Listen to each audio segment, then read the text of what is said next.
Good evening friends. Adarsh with Jaunpur academy में आप सभी का स्वागत है। हम आप लोगों के बीच जो है पॉलिटी की फाउंडेशन क्लास लेकर आए हैं। तो जो लोग किसी भी प्रतियोगी परीक्षा के जैसे यूपीपी हो गया, बिहार पुलिस हो गया और यूपी पेट हो गया, इन सभी कोई भी प्रतियोगी परीक्षा है जिसमें जीके जीएस पूछा जाएगा, उसमें हमारा जो है पॉलिटी का संविधान से कुछ क्वेश्चन ज़रूर पूछे जाएंगे। तो जो लोग चैनल पर नए हैं, आप लोग एक बार आए हैं तो प्लीज़ भरोसा करके जो है वीडियो को अंत तक देखिए। आप लोगों को ज़रूर जो है यह क्लास बहुत अच्छी लगेगी। हम ज़्यादा से ज़्यादा कोशिश करेंगे कि आप लोगों को जो है कितने बेहतर से बेहतर तरीके से आप लोगों को पॉलिटी को समझाएं। तो जो लोग चैनल पर नए हैं और कंटिन्यू जो है पॉलिटी की पूरी वीडियो देखने के लिए फाउंडेशन क्लास के लिए हम आप लोगों के यूट्यूब पर फाउंडेशन क्लास दे रहे हैं। तो जो लोग चैनल पर नए हैं प्लीज़ चैनल को सब्सक्राइब कर लीजिए। वीडियो अच्छी लगे तो वीडियो को लाइक और अपने दोस्तों के साथ शेयर करिए। तो हम आप लोगों के बीच आज जो है पॉलिटी को पढ़ेंगे, जिसे शॉर्टकट में क्या कहा जाता है, PSRI, political science international relation, PSIR। Short क्या कहते हैं, पॉलिटिकल साइंस इंटरनेशनल रिलेशन। पीस पॉलिटी हो गया, साइंस पॉलिटी को ही और बेहतरीन ढंग से और जो है अच्छे से यूपीएससी में जो IAS PCS की रैंक में जो है बहुत मेहनत से जो है बहुत डीपली में पढ़ना पड़ता है। तो पॉलिटी को ही और जो है डीपली में पढ़ने के लिए पॉलिटिकल साइंस इंटरनेशनल रिलेशन आप लोग देख ही रहे हैं। जो हमारा अमेरिका हो गया, चीन हो गया, यानी जो पड़ोसी राज्य देश हैं उनसे जो हमारा इंटरनेशनल रिलेशन है उसके बारे में जो है होता है। तो ये हमारा शॉर्टकट नाम हो गया। तो हम आज क्या पढ़ने वाले हैं, आज पढ़ने वाले हैं संविधान। क्या पढ़ेंगे, संविधान को पढ़ेंगे। संविधान को अंग्रेजी में क्या कहते हैं, संविधान को अंग्रेजी में कॉन्स्टिट्यूशन कहते हैं। संविधान को अंग्रेजी में क्या कहते हैं, संविधान को अंग्रेजी में कॉन्स्टिट्यूशन कहते हैं। सम मतलब बराबर, विधान मतलब नियम कानून। सम मतलब बराबर, विधान मतलब नियम कानून। इसी को इंग्लिश में क्या कहते हैं, अंग्रेजी में, तो इसी को अंग्रेजी में कहते हैं कॉन्स्टिट्यूशन। अंग्रेजी में ज़्यादा समझ में ही नहीं आता है, हिंदी हमारा सबसे बेटर है, तो हम हिंदी में ही समझेंगे, हिंदी समझ में भी आता है। सम मतलब बराबर, विधान मतलब नियम कानून। हम भारत में रह रहे हैं, हम क्या कर रहे हैं, भारत में रह रहे हैं। तो हम जिस प्रावधान के तहत रह रहे हैं, यानी हम भारत देश में रहते हैं, हमारे ऊपर जो सरकार है, नेता हैं, मंत्री हैं जो शासन कर रहे हैं, राष्ट्रपति हो गए, प्रधानमंत्री हो गए, सुप्रीम कोर्ट के जज हो गए, जो भी व्यक्ति रह रहा है वह अपना नियम कानून जो चला रहा है वह किसके अंतर्गत चला रहा है, संविधान के अंतर्गत चला रहा है। किसके अंतर्गत चला रहा है, संविधान के अंतर्गत चला रहा है। संविधान में अलग अलग भाग दिए गए हैं। संविधान में क्या दिए गए हैं, अलग अलग भाग दिए गए हैं। जैसे राज्य सरकार के लिए एक अलग भाग है, केंद्र सरकार के लिए एक अलग भाग है, पंचायत राज के लिए एक अलग भाग है। इसी तरह क्या है, यह टोटल 22 भाग दिए गए हैं। संविधान में कितने भाग दिए गए हैं, संविधान में टोटल 22 भाग दिए गए हैं। संविधान में कुल 22 भाग हैं। अब इस भाग में जो है छोटे छोटे पॉइंट दिए गए हैं, जिसे हम क्या कहते हैं, जिसे हम अनुच्छेद कहते हैं। यदि जैसे कोई लेसन हो गया, उसमें क्या होता है, छोटा छोटा पॉइंट होता है, उसमें क्या होता है, छोटा छोटा पॉइंट होता है, जिसे आप हेडिंग समझ लीजिए। क्या होता है, हेडिंग होती है, उसे हम क्या कहते हैं, उसे हम अनुच्छेद कहते हैं। तो हमारे संविधान में कुल कितने पॉइंट हैं, कुछ अनुच्छेद हैं, तो 395 हैं। ABCD को मिला करके तो 450 हो गए हैं। लेकिन हम उसको जो है क्यों काउंट करेंगे, यानी यदि हमें क्वेश्चन पूछा जाएगा कि हमारे संविधान में कुल कितने अनुच्छेद हैं, तो हमारे संविधान में कुल 395 अनुच्छेद हैं। ABCD को मिलाकर तो 450 हो गए, लेकिन इसी के जो है उप अनुच्छेद हैं, इसी की क्या है, इसी के उप अनुच्छेद हैं। तो हमारा भाग हो गया, जैसे भाग 1 में कितने पॉइंट हैं, 4 पॉइंट हैं। भाग 1 में कितने पॉइंट हैं? 4 पॉइंट हैं। इसी तरह टोटल कुल अनुच्छेद कितने हैं, यानी कुल पॉइंटों की संख्या कितनी है? 395 में है। यानी संविधान हमारी एक बुक हो गई। संविधान क्या है? एक बुक हो गई। बुक में कुल कितने पार्ट हैं? सपोज दैट बुक में कुल 22 हैं। कितने हैं? 22 पार्ट हैं। अब 22 पार्ट में एक ही पार्ट में टोटल हेडिंग तो रहती नहीं है, तो एक एक पार्ट में कुछ कुछ हेडिंगें जो हैं रहती हैं। इसी तरह हमारा हेडिंग किसे हम कहते हैं? अनुच्छेद को हम क्या कर रहे हैं? अनुच्छेद को हम हेडिंग कर रहे हैं। अनुच्छेद को हम क्या कर रहे हैं? तो अनुच्छेद को हेडिंग कर रहे हैं। तो इसके बाद हमारा क्या होता है कि जब हमारा संविधान बना तो संविधान में ये तीनों चीज़ें तो हो गई, लेकिन इसके बाद जब संविधान का निर्माण हो रहा था, यानी संविधान हमारा जब लिखा जा रहा था, तो उसमें सोचा गया कि जब बाद में नई नई टेक्नोलॉजी आएंगी, नया कुछ संशोधन होगा, यानी कुछ नया इसमें संशोधन किया जाएगा, कुछ सुधार किया जाएगा अपनी ज़रूरत के अनुसार, उसे किस चीज़ जगह रखा जाएगा। अब कोई चीज़ का सुधार किया जाए, उसे रखने के लिए यदि अनुच्छेद में संशोधन करके अनुच्छेद में रखेंगे, हमें भाग में भी संशोधन करना पड़ेगा। तो इससे क्या होगा कि जो है हमें बहुत परेशानी होगी। इससे क्या होगा कि हमें बहुत परेशानी का सामना करना पड़ेगा। तो इसमें जब हम संशोधन करने लगेंगे, कहीं हाई कोर्ट जांच बैठा देगा, कहीं सुप्रीम कोर्ट जांच बैठा देगा, क्योंकि जब हम संशोधन करेंगे तो उसमें हमें यह भी देखना ज़रूरी होता है कि जो संशोधन हम कर रहे हैं वह किसी जो है भाग में या किसी अनुच्छेद को, संविधान के पहले से बने नियम कानून को प्रभावित तो नहीं कर रहा है। इसीलिए जो है हमारा क्या बना दिए गए हैं? अनुसूची बना दिए गए हैं। क्या है? अनुसूची है। पहले 8 ही अनुसूची थी। अनुसूची में काफ़ी बड़ा बड़ा संशोधन जब किया जाता है उसे कहाँ ले आकर रख दिया जाता है? तो अनुसूची में रख दिया जाता है। पहले हमारी 8 अनुसूची थी, लेकिन इस समय हमारी कितनी अनुसूची हैं? तो इस समय हमारी जो है 12 अनुसूची हैं। 4 अनुसूची ले आकर साटा गया है। 4 अनुसूची क्या किया गया है? ले आकर साटा गया है। यानी जब संविधान में कुछ संशोधन करके कुछ और जो है बेहतरीन बनाया गया या कुछ प्रावधानों को घटाया बढ़ाया गया, तो उसको किस में रखा गया है? तो अनुसूची में रखा गया है। हमारे संविधान में इस समय टोटल कितनी, वर्तमान में कितनी अनुसूचियाँ हैं? तो 12 हैं। इसके बाद जैसे अब हम हैं तो हमारे ऊपर जो नियम कानून बन रहा है वह किसके अंतर्गत अभी बन रहा है? संविधान के अंतर्गत बन रहा है। और जब हम कोई अपराध कर दिए, ये क्या किए? जब हम कोई अपराध कर दिए तो पुलिस प्रशासन हमें जो है गिरफ्तार करती है, यानी हम कोई दंडात्मक काम कर दिए, कोई अपराध का काम, किसी की हत्या कर दिए, तो वह हमें जो प्रशासन होगी वह किसके अंतर्गत? आईपीसी। किसके अंतर्गत? आईपीसी के अंतर्गत, इंडियन पिनल कोड के तहत वह क्या करेगी? हमें गिरफ्तार करेगी।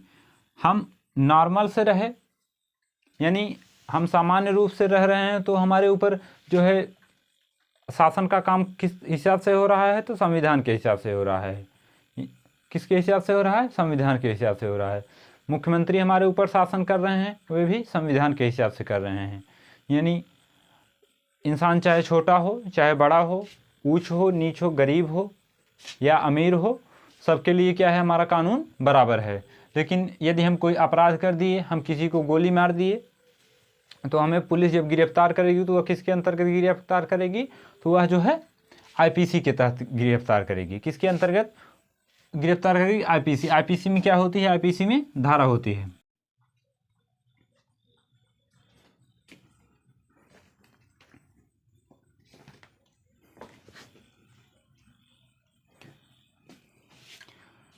मानो आप किसी को गोली मारे, वह मर गया, तो आपको पुलिस जो है किसके तहत गिरफ्तार करेगी? धारा 302 के तहत गिरफ्तार करेगी। वह लिखेगी आईपीसी की धारा 302 के तहत आपको जो है आपके ऊपर केस दायर करेगी, यानी आपको गिरफ्तार करेगी। और यदि आप किसी को गोली मारे, वह बच गया, आप मारे धार से, ससुर बच गया, तो आपके ऊपर जो धारा लगेगी वह 307 लगेगी। वह क्या होगी? 307 लगेगी। आप आत्महत्या के लिए किसी को प्रेरित कर रहे हैं, आप कह रहे हैं आपको मर जाना चाहिए, आपको इस संसार में जीने से कोई मतलब नहीं है, आप उसको इस तरह से वाक्य का प्रयोग कर रहे हैं कि आपके जीने का कोई महत्व नहीं है, आप बेकार हो गए हैं, तो यदि वह आत्महत्या करता है तो आपके ऊपर जो है अलग प्रकार की धाराएं लगेगी। तो हम इसको पढ़ेंगे, इसमें मुख्य मुख्य धारा को आपको बता देंगे। यह आपको ट्रेनिंग के अंतर्गत जो है पूरा पढ़ाया जाएगा। यदि आप पुलिस में जाते हैं, एसआई होते हैं, दरोगा होते हैं, एसआई दरोगा एक ही हुआ, आईपीएस होते हैं, कोई भी जो है फोर्स लाइन ज्वाइन करते हैं, तो आपको जो है धारा पूरा जो है बताया जाएगा। क्या होगा, पूरा धारा जो है ट्रेनिंग के अंतर्गत बताया जाएगा। उसके बाद होता है हमारा सीआरपीसी, क्रिमिनल प्रोसीजर कोड। इसके बाद हमारा क्या होता है, सीआरपीसी,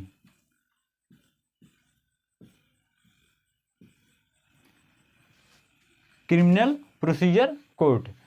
क्रिमिनल प्रोसीजर कोड, इसमें भी क्या होती है, इसमें भी धारा होती है, लेकिन इसका प्रयोग कहाँ होता है, तो क्रिमिनल प्रोसीजर कोड, इसमें जो धारा होती है, जो जज होते हैं, यानी कोर्ट में जो जज होते हैं, वो भी जब किसी अपराधी को, पुलिस किसी अपराधी को पकड़ती है तो 24 घंटे में क्या करती है, ले जाके जो है कोर्ट में हाजिर करती है। 24 घंटे में कहाँ ले जाती है, 24 घंटे में ले जाने का काम हमारा कोर्ट में करती है। तो कोर्ट में जब जज साहब सज़ा को सुनाते हैं, यानी सज़ा मुकर्रर करते हैं, कोर्ट में जब कैदी को सज़ा सुनाई जाती है, यानी कोई अपराध की है, जब कोर्ट में उसे सज़ा सुनाई जाएगी, तो वे भी धारा लिखेंगे, लेकिन वे लिखेंगे सीआरपीसी के तहत। सीआरपीसी के तहत, यानी पुलिस जब हमें गिरफ्तार करेगी तो वह लिखेगी आईपीसी की धारा, आईपीसी के तहत। लेकिन जब कोर्ट द्वारा हमें सज़ा सुनाई जाएगी, यानी कोई अपराधी ज़्यादा खतरनाक है, उसको समाज में छोड़ना जो है समाज के लिए खतरा है, तो उसको क्या होगा, तो उसको भी जो है कोर्ट में जज भी क्या लिखेंगे, सीआरपीसी की धारा के तहत उसे क्या करेंगे, जो है जुडिशियल कस्टडी में भेज देंगे, यानी जिला पुलिस को दे देंगे। जिला जेल को जब यह कैदी कहाँ चला जाता है, जिला जेल को चला जाता है। तो जिला जेल में जब कैदी जाता है तो उसमें भी क्या लिखा जाता है, सीआरपीसी धारा, सीआरपीसी के तहत। तो सीआरपीसी हमारी जो है कहाँ, जो है कोर्ट में होता है। सीआरपीसी कहाँ होती है, चाहे जिला कोर्ट हो, चाहे हाई कोर्ट हो, चाहे सुप्रीम कोर्ट हो। और थाने के अंतर्गत हमें जो लिखा जाता है वह किस अंतर्गत लिखा जाता है, आईपीसी के अंतर्गत। लेकिन यदि कोई वकील होगा उसको जो है सीआरपीसी और आईपीसी दोनों पढ़ना पड़ता है। यदि कोई वकालत पढ़ना चाहता है तो वह क्या, आईपीसी और सीआरपीसी दोनों पढ़ेगा। यानी कोई वकील हो उसको दोनों के ज्ञान होना चाहिए, क्योंकि वकील का यहाँ ऐसे ऐसे वकील हैं कि झूठी केस को भी 20-20 साल जो है खींच देते हैं। झूठी केस को भी क्या करते हैं, 20-20 साल खींच देते हैं। झूठ को सच साबित करने में और सच को झूठ साबित करने में जो है सबसे ज़्यादा अनुभव हमारे वकीलों का है। सबसे ज़्यादा अनुभव क्या है, हमारे वकीलों का है। वे चाहे तो किसी सच को झूठ साबित करने में पूरी ताकत लगा देते हैं। यदि एविडेंस न रहा तो वो सच को झूठ बना देंगे और झूठ को सच बना देंगे। तो ये तो हमारी हो गई सीआरपीसी। तो हमें पढ़ना क्या है, हमें पढ़ना है संविधान। क्या पढ़ना है, हम इसे पढ़ेंगे। तो इसमें हम सबसे छोटा, हमारा सबसे कम दिखाई दे रहा है क्या है, अनुसूची। हम अनुसूची से ही शुरू करेंगे। सबसे पहले अनुसूची को पढ़ लेंगे, उसके बाद जो है भाग को पढ़ेंगे। सबसे पहले किसे पढ़ लेंगे, अनुसूची को पढ़ लेंगे।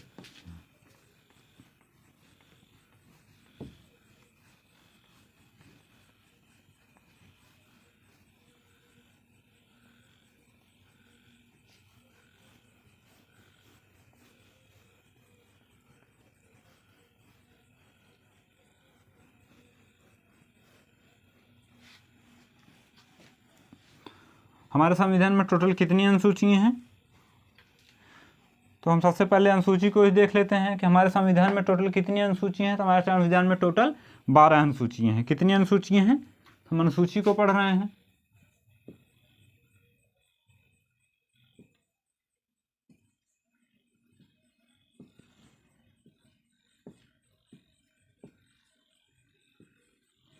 तो हमारे संविधान में टोटल कितनी अनुसूचियाँ हैं, तो 12 अनुसूचियाँ हैं। पहले हमारे संविधान में 8 अनुसूची थी, बाद में 4 और जोड़ के टोटल कितनी हो गई हैं, 12 अनुसूची हो गई।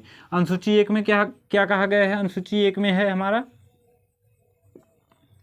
भारत राज्यों का संघ है। अनुसूची 1 में क्या है? अनुसूची 1 में है भारत राज्यों का संघ है। क्या है? यूनियन है। संघ को क्या कहते हैं? यूनियन कहते हैं। तो अब जो है यूनियन क्या होता है कि यूनियन के तहत कोई राज्य जो है अलग नहीं हो सकते हैं। यूनियन के तहत क्या होता है? कोई राज्य अलग नहीं हो सकते हैं। यदि भारत का कोई राज्य चाहे, अब जम्मू कश्मीर चाहे अलग होना तो अलग नहीं हो सकता है। जम्मू कश्मीर क्या चाहे अलग होना चाहे तो वह अलग नहीं हो सकता है। इसमें क्या क्या होता है कि एक तो हमारा होता है फेडरेशन, एक हमारा क्या होता है, पहले हम कन्फेडरेशन देख लेंगे।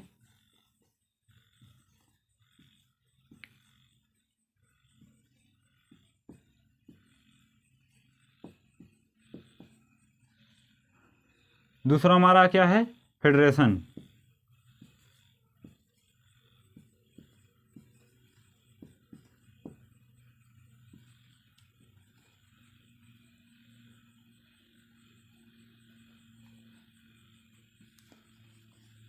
दूसरा हमारा क्या है? फेडरेशन।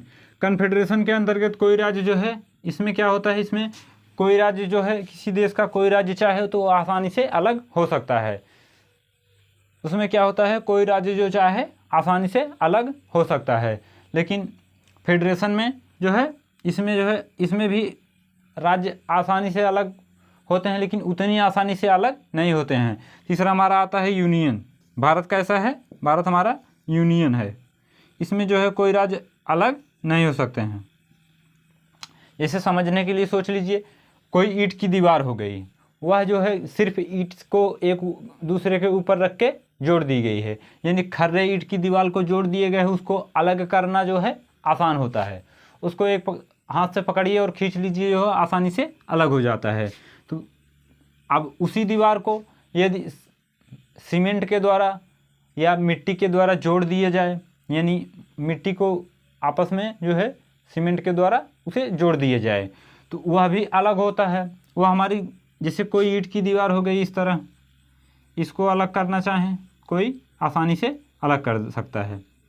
अब यही दीवार ही हो गई, इसे जो है आसानी से सिर्फ ईंट से बनाई गई है, इसे आसानी से अलग किया जा सकता है।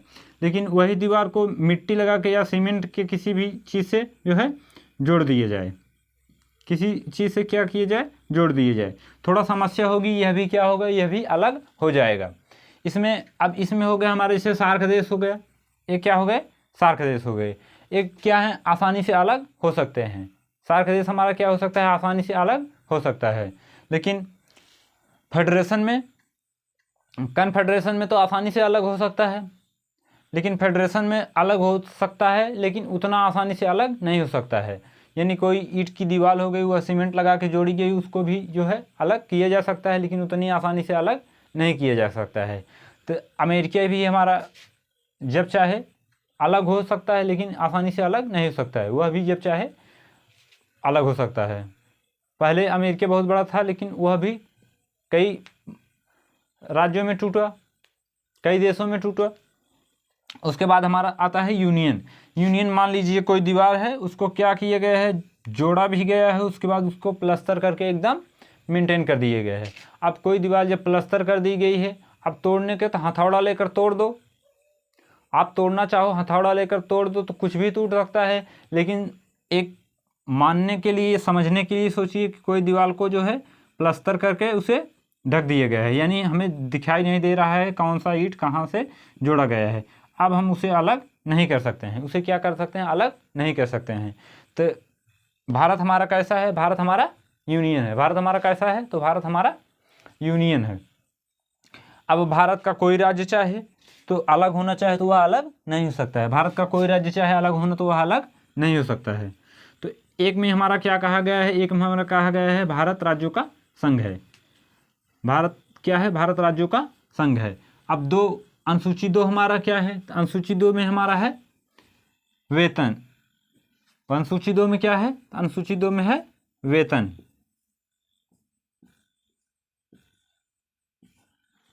मतलब कोई नेता हो गया, मंत्री हो गया, राष्ट्रपति हो गए, अब कोई भी हो गया, उसकी वेतन कितनी होनी चाहिए,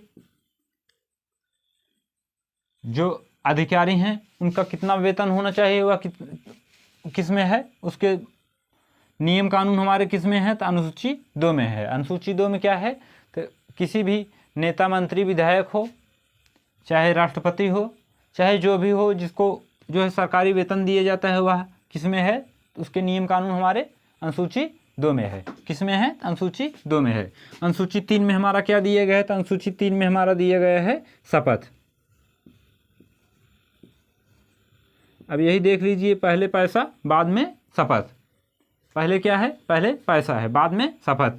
अब अलग अलग लोगों का अलग अलग प्रकार से शपथ होता है, अलग अलग लोगों का जो है अलग अलग। अब कोई मंत्री हो गया, उसको कोई दूसरा शपथ दिलाएगा, राष्ट्रपति है उसको कोई दूसरा शपथ दिलाएगा, किसी जो है कोर्ट का जज है उसे जो है कोई और शपथ दिलाएगा।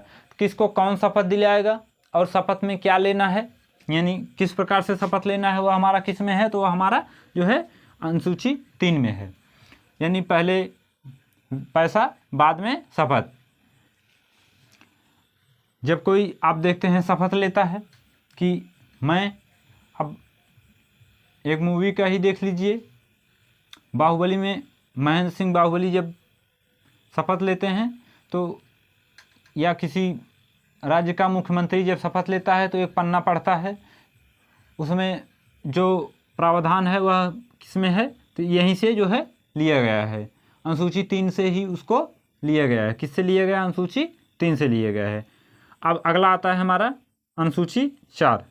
अनुसूची 4 में हमारा क्या है, तो अनुसूची 4 में है राज्यसभा की सीटें, यानी किस राज्य में कितनी सीटें होनी चाहिए, किस राज्य में कितनी सीटें होनी चाहिए, यह हमारा किस में है, तो अनुसूची 4 में है। यानी उत्तर प्रदेश में कितनी सीटें होनी चाहिए, बिहार में कितनी सीटें होनी चाहिए, यानी कितनी जनसंख्या पर एक सीट मुकर्रर होती है, इन सब का नियम कानून जो है अनुसूची 4 में दिए गए हैं।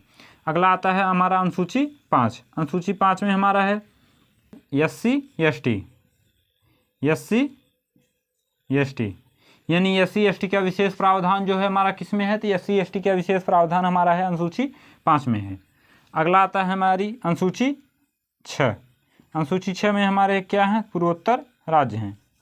अनुसूची 6 में क्या है, पूर्वोत्तर राज्य, यानी पूर्वोत्तर के हमारे कुछ राज्य ऐसे हैं जो काफ़ी जो है पिछड़े हुए हैं, काफ़ी क्या है, पिछड़े हुए हैं, जिसमें क्या आता है असम, मेघालय, त्रिपुरा और मिजोरम। तो जो लोग चैनल पर नए हैं और अभी तक चैनल को सब्सक्राइब नहीं किए हैं, प्लीज़ आप लोग चैनल को सब्सक्राइब कर लीजिए और एक पेन और एक कॉपी लेकर बैठिए। हम जो शॉर्टकट में लिख रहे हैं और आप लोगों को मुंह के द्वारा बोल कर बता रहे हैं, यानी जो लेक्चर दे रहे हैं, आप मेन पॉइंट को नोट करते रहिए। अपने हिसाब से अपने हाथों के द्वारा आप नोट्स बनाएंगे तो आपको ज़्यादा समझ में आएगा। क्या होगा, आप अपने हिसाब से जो नोट्स बनाएंगे वह ज़्यादा समझ में आएगा। आप लोगों से एक छोटी सी रिक्वेस्ट है, जो लोग चैनल पर नए हैं चैनल को सब्सक्राइब कर लीजिए और वीडियो अच्छी लगे तो वीडियो को लाइक और अपने दोस्तों के साथ प्लीज़ शेयर कर दीजिए। तो अनुसूची 6 में हमारा है पूर्वोत्तर राज्य। पूर्वोत्तर राज्य जो हैं इनको ये आर्थिक स्थिति से बहुत कमज़ोर हैं और कम विकसित हैं, तो इनको विशेष प्रावधान दिए गए हैं ताकि इनके विकास में कोई जो है बाधा उत्पन्न न की जा सके। क्या है, कोई विकास में बाधा उत्पन्न न की जा सके। अगला आता है हमारा अनुसूची 7। अनुसूची 7 में हमारा क्या है, शक्तियों का विभाजन। अनुसूची 7 में क्या है, शक्ति का विभाजन। अब जैसे कोई बड़ा राज्य है, कोई क्या है, बड़ा राज्य है, तो राज्य नहीं, जैसे कोई बड़ा देश है, अब उसमें क्या होगा, संघात्मक प्रणाली अपनानी पड़ेगी। उसमें क्या होगा, संघात्मक प्रणाली अपनानी पड़ेगी। वही राज्य हमारा छोटा होता तो उसमें क्या होता, एकात्मक प्रणाली अपनाई जाती है। जब कोई राज्य छोटा होता है उसमें एकात्मक प्रणाली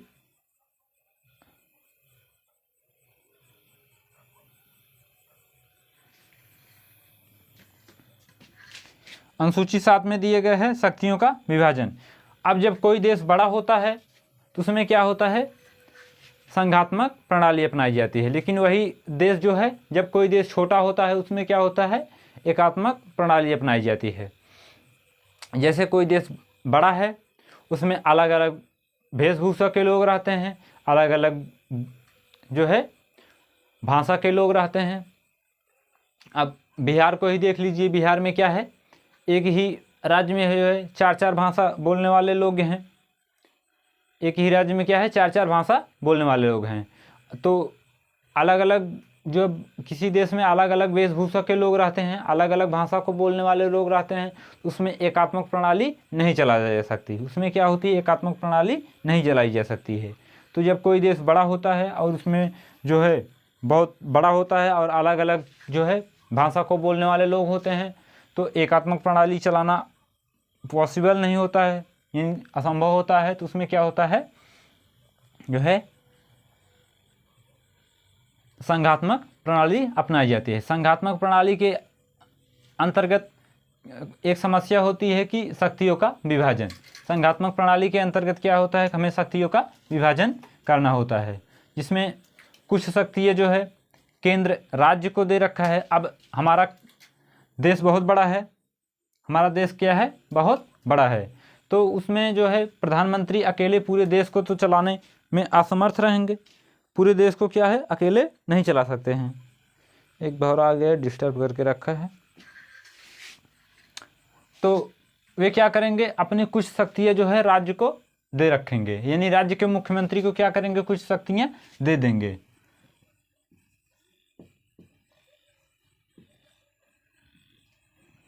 क्या करेंगे, कुछ शक्तियाँ राज्य को दे देंगे। अब जो शक्ति केंद्र के पास होगी उसे क्या कहेंगे, संघ सूची कहेंगे।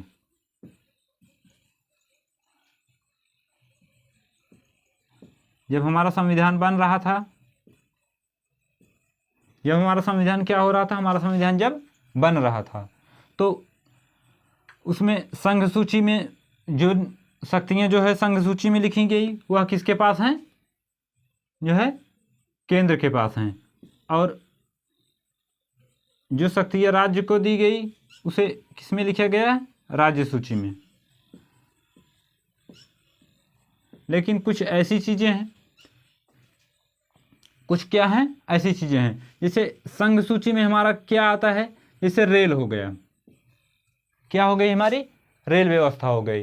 रेल व्यवस्था हमारी किस में आती है, संघ सूची में आती है। यानी रेलवे जो है हमारा केंद्र सरकार के अंतर्गत होता है।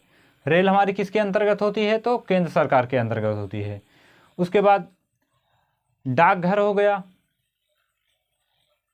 फोर्स हो गई, अंतरिक्ष हो गया, जहाज हो गई, एयरपोर्ट, अंतरिक्ष व्यवस्थाएं, रेल, बैंक, ये सब किसके अंतर्गत आते हैं, तो ये सब जो है संघ सूची के अंतर्गत आते हैं, यानी केंद्र सरकार के अंतर्गत आते हैं। अब बैंक जो है राज्य सरकार के अंतर्गत होती, तो अलग अलग राज्य के अलग अलग नोट आते, अलग अलग राज्य के क्या होते, अलग अलग नोट आते, तो बहुत ज़्यादा समस्या होती। इसीलिए क्या है, बैंक जो है किसके अंतर्गत है, तो बैंक हमारा संघ सूची के अंतर्गत है, यानी केंद्र सरकार के अंतर्गत है। और डाक व्यवस्था भी हमारी किसके अंतर्गत है, तो केंद्र सरकार के अंतर्गत है। और सेना हमारी किसके अंतर्गत है, तो सेना हमारी केंद्र सरकार के अंतर्गत है। और पुलिस जो हमारी है वह किसके अंतर्गत है, पुलिस हमारी राज्य सरकार के अंतर्गत है। यानी जो सेना हो गई, जो बॉर्डर पर रहे हैं, सेना किसके अंतर्गत है, सेना हमारी केंद्र के अंतर्गत है। लेकिन पुलिस हमारी किसके अंतर्गत है, पुलिस हमारी राज्य सरकार के अंतर्गत है। जेल हमारी किसके अंतर्गत आती है, तो जेल भी हमारी किस जो है राज्य सरकार के अंतर्गत आती है। साफ सफाई की व्यवस्था हो गई, वह किसके अंतर्गत है, तो वह राज्य सरकार के अंतर्गत है। तो इसलिए जो महत्वपूर्ण चीज़ें हैं, जो बड़ी चीज़ें हैं और महत्वपूर्ण चीज़ें हैं, जिसको जो है राज्य सरकार को दी जाए तो राज्य सरकार अपने हिसाब से मनमानी करने लगेंगे। अब रेल ही राज्य सरकार को मिल जाए तो दूसरे राज्य से आने वाली जो है ट्रेन अगले राज्य में जो है आने ही न पाएँ, क्योंकि किसी राज्य में किसी दूसरे की सरकार होती है, किसी राज्य में अलग दूसरे की सरकार होती है, तो वह जो है आने ही नहीं देगा। अब बाबा जी हमारे ही हो गए, किसी बात को लेकर उखड़े तो वे क्या करेंगे, आने ही नहीं देंगे। तो इसलिए जो है कुछ महत्वपूर्ण चीज़ जो है वह किसके पास हैं, तो केंद्र सरकार के पास हैं। अब इसके बाद हमारी आती है समवर्ती सूची। यानी कुछ चीज़ें ऐसी हैं जो राज्य सरकार और केंद्र सरकार के पास दोनों हैं। शिक्षा हमारा किस में है? समवर्ती सूची में है।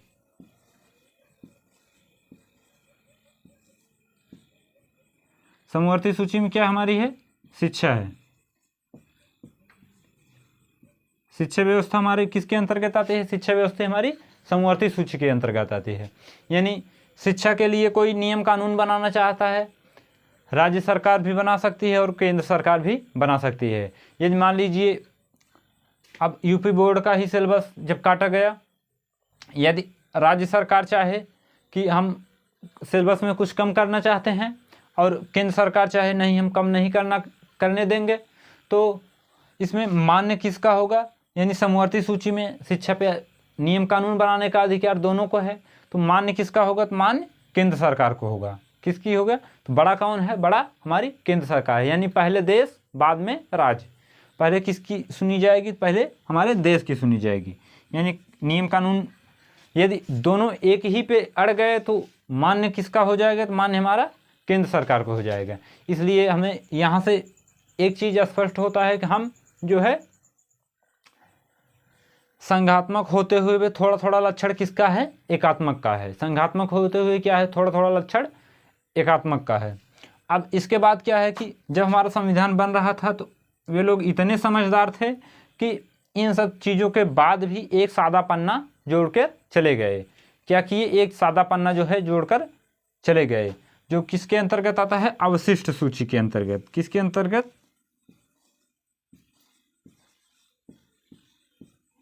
अवशिष्ट सूची के अंतर्गत। ये क्या है हमारा? एक खाली पन्ना है।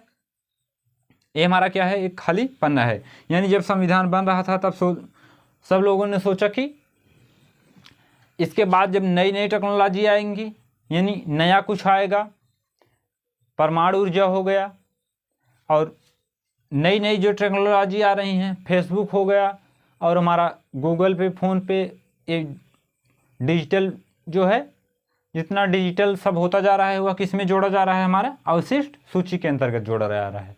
यानी जो नया कुछ विकसित हो रहा है, नया कुछ बनाया जा रहा है, वह किसके अंतर्गत जोड़ा जा रहा है? तो अवशिष्ट सूची के अंतर्गत जोड़ा जा रहा है। ये तो हमारा हो गया अनुसूची 7। तो जो लोग चैनल पर नए हैं और अभी तक चैनल को सब्सक्राइब नहीं किए हैं, प्लीज़ चैनल को सब्सक्राइब कर लीजिए, वीडियो को लाइक और शेयर कर दीजिए। बस आज अनुसूची 7 तक। अब मिलते हैं अपने नेक्स्ट क्लास में। तब तक के लिए जय हिंद, जय भारत और सभी लोगों को गुड नाइट।